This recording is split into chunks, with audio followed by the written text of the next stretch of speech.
Bom dia, irmãos. Gostaria que vocês abrissem as suas Bíblias na carta aos Romanos, carta de Paulo aos Romanos, capítulo 11, do versículo 33 ao 36. Romanos, capítulo 11, versículo 33 ao 36.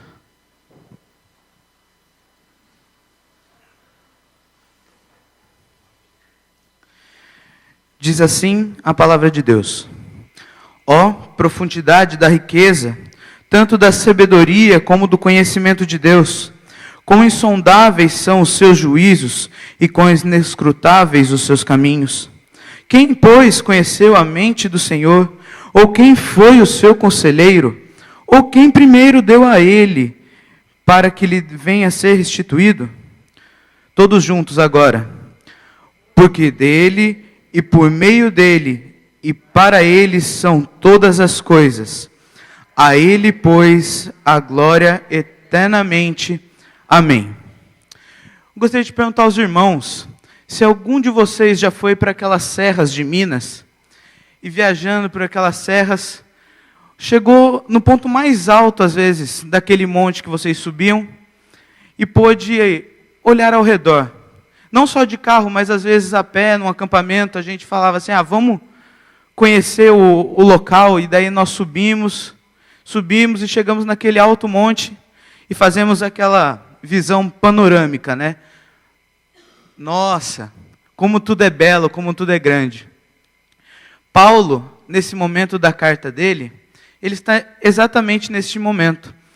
Ele está vindo do começo da carta, explicando o plano da salvação, explicando que o homem, ele nada merecia, e por isso ele precisa da graça de Deus, que ele é justificado pela fé em Deus.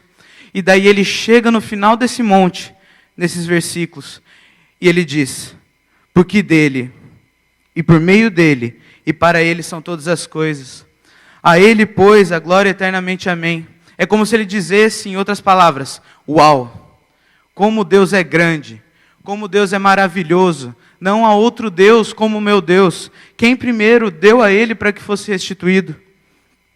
E ele começa, no primeiro versículo que nós lemos, o versículo 33, dizer da grandeza de Deus. Ele diz, ó profundidade da riqueza, tanto da sabedoria como do conhecimento. E o que Paulo está querendo dizer aí, sabedoria. O que é sabedoria de Deus? Sabedoria de Deus, meus irmãos, é quando Deus caminha tudo, toda a história, para que pudesse haver salvação. Para que a salvação ocorresse em Jesus Cristo. Jesus Cristo veio no melhor momento da história. Jesus Cristo veio num momento em que todos falavam a língua grega.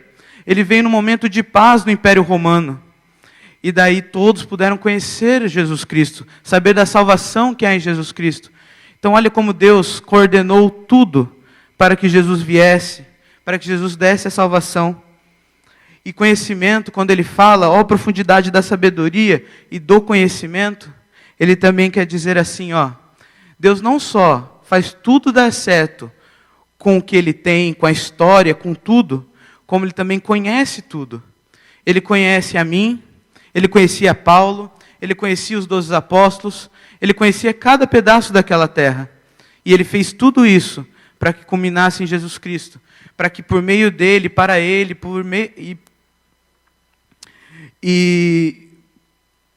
porque dele tudo acontecesse. E depois ainda da grandeza, ele fala, quão insondáveis são os seus juízos, e quão inescrutáveis os seus caminhos. E lendo um comentarista, preparando essa mensagem, um comentarista diz que essa frase poderia ser dita de outra maneira. Exatamente assim. E quão impossível é traçar ou rastrear os meios que Deus usa para pôr suas decisões em execução. Quão impossível é traçar e rastrear. Quão impossível é olhar para a sabedoria de Deus, para o conhecimento de Deus, e ver o que Ele fez, e entender o que Ele fez, simplesmente por olhar. A gente não entende. Nós tivemos aqui muitas coisas para agradecer. E nós ficamos olhando para aquilo e falando, se nós fôssemos humanos pensando nisso, não aconteceria desta forma. Não se daria dessa forma, se daria de outra. Mas Deus tem os seus juízos insondáveis, os seus caminhos são inescrutáveis. Tudo que Ele faz é porque é para Ele e Ele que fez. Então Deus é muito grande. E Paulo está dizendo isso depois de ter falado do plano da salvação. Depois de ter falado que o homem carece do plano da salvação. Mas ele também não fala só da grandeza de Deus. Ele nos fala de atributos que Deus possui. Preste atenção no versículo 34. Quem, pois, conheceu a mente do Senhor? Ou quem foi o seu conselheiro? Ou quem primeiro deu a ele para que lhe venha a ser restituído? Essas perguntas claramente têm suas respostas. Se alguém perguntasse para você, quem conheceu a mente do Senhor? Qual que seria a pergunta básica, a resposta básica sua?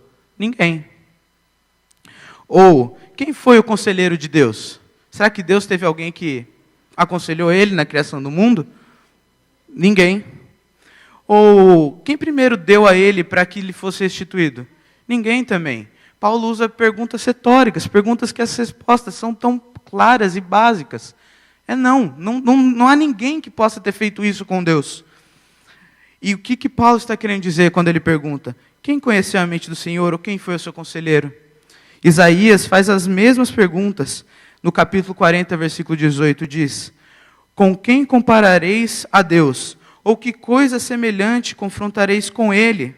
Deus é autossuficiente. Não tem como você colocar Deus numa mesa e falar, vamos dissecar Deus? Vamos ver, olha, Deus faz assim, aqui está o coração, aqui está o estômago. Não tem como fazer isso com Deus. Deus é autossuficiente, Ele se basta. Não há nada que possamos igualar com Ele. Êxodo 3, versículo 14a diz, disse Deus a Moisés, eu sou o que sou. Imagina alguém falar, eu sou o que sou. Eu existo porque existo. Eu sou o alfa e o ômega. Isaías 55, versículo 8 diz, porque os meus pensamentos não são os vossos pensamentos, nem os vossos caminhos, os meus caminhos, diz o Senhor. Não há quem se compare a Deus, não há como colocar Deus numa mesa e analisá-lo. Deus é muito grande, Deus é autossuficiente. Além disso, Paulo também nos diz que Deus é soberano. Porque, olha, ou quem foi o seu conselheiro? Quem precisou dar conselho a Deus? Deus é soberano, Ele faz como lhe agrada. Não há ninguém que possa dizer, Deus, faz desse jeito, ó, é melhor. Não há. Isaías, capítulo 40, versículo 3 diz, quem guiou o Espírito do Senhor? Ou como seu conselheiro o ensinou? Paulo está de novo trazendo os ensinamentos do Antigo Testamento sobre Deus e colocando no Novo Testamento, depois de ter falado do plano da salvação, depois de ter explicado que em Deus nós somos salvos, e não há gregos nem judeus, mas em Deus. E daí ele faz essas afirmações. Deus é autossuficiente, Deus é soberano, não há ninguém que se compare a Deus, Deus é grande. E ainda, depois ele diz, ou quem primeiro deu a ele para que venha lhe ser restituído? Isso para mim mostra independência. Deus não depende de nada. Ninguém deu algo a Deus querendo algo em troca. Deus não precisa disso. Deus por Ele mesmo existe. Deus por Ele mesmo é independente. Jó, de novo Paulo, reverberando o Antigo Testamento. Jó 41, versículo 11 diz, quem primeiro me deu a mim, para que eu haja de retribuir-lhe, pois o que está debaixo dos seus pés é meu. Não há nada que Deus, e Abraham Kuyper, um holandês, disse, não há nada no mundo que Deus não possa falar, é meu. Não há uma polegada sequer no mundo que Deus possa falar, isso é meu, isso me pertence. Deus, então, Ele é grande, Deus é soberano, Deus é autossuficiente, Deus é independente. Nada pode se comparar a Deus. E lembre-se, Paulo está falando isso depois de falar do plano da salvação. Alguns dizem que Romanos poderia ser um evangelho, porque ele fala exatamente do plano do evangelho. Ontem, a mocidade foi num evento em que o pregador, ele perguntava para nós: você consegue falar sobre o evangelho? Você consegue estudar o evangelho? Você consegue admirar o evangelho? E Paulo estava admirando o evangelho. Ele tinha acabado de admirar o evangelho. Ele tinha falado: o homem é totalmente decaído, e agora Deus dá a salvação ao homem. E no final ele diz: olha como Deus é grande. Olha como Deus é tremendo. Não há nada que se compare a Deus. Não há o que for dado a Ele que lhe precisa ser restituído. Olha como Ele coordena tudo o que acontece para que o plano da salvação ocorra. Pensem como que Deus te trouxe aqui. Pensem como o que você poderia estar fazendo lá fora. E agora você está aqui, presente no corpo de Cristo, no domingo de manhã, no domingo à noite. E até mesmo na igreja perseguida, quando a gente vê o que acontece com a igreja perseguida, a gente percebe: não há outro Deus senão o nosso Deus. Você vê testemunhos de missionários percebendo que Deus é grande e que não há outro Deus além do nosso Deus, porque é Ele e só Ele. E concluindo, meus irmãos, no capítulo 11 e no versículo 36 diz: porque dele e por meio dele e para Ele são todas as coisas. Eu quero dizer que tudo que acontece, a sua salvação, a salvação do pastor Edson, a salvação do Fred, a minha salvação, a salvação de qualquer um aqui, ela ocorreu por meio de Jesus Cristo. Ela foi para Jesus Cristo e foi porque Ele quis que ocorresse, foi por meio dele, porque dele. Tudo que acontece é para Jesus Cristo. O texto termina dizendo: a Ele, pois, a glória eternamente. Amém.